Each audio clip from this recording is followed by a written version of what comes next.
שלום לכם, הורים וילדים יקרים, מה שלומכם? היום רות חיילת. התחפשתי לחיילת. אתם יודעים, ביום ראשון לא נפגשנו במוכנות בגלל המצב, אבל אנחנו חושבות עליכם ומתגעגעות אליכם מאוד מאוד מאוד.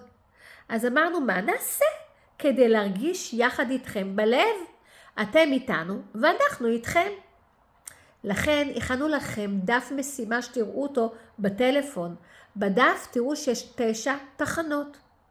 בתחנה הראשונה אני מדברת, ואחר כך עוברים לתחנה השנייה. מחכה לכם שם הפתעה.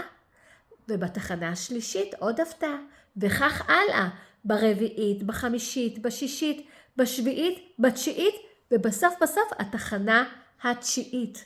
שם יהיה לכם שיר שמח, מעצים, שיעשה לכם טוב בלב.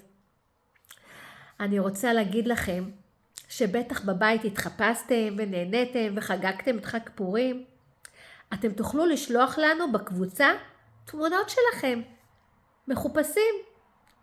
תוכלו לשלוח גם משימות שעשיתם בהתאם לתחנות.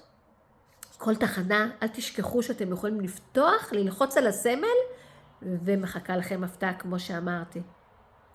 בינתיים אני רוצה לשלוח לכם חיבוק גדול גדול גדול. תהנו מהמשימות שהכנו לכם יחד, המורה חיה, המורה טליה, המורה זהבית, מדריכת ההורים יפעת ואני רות. ככה נרגיש ביחד. שולחת שוב חיבוק ומאחלת לנו להרגיש שמח בפנים בלב, טוב, בטוח ונעים, וניפגש בהמשך. להתראות.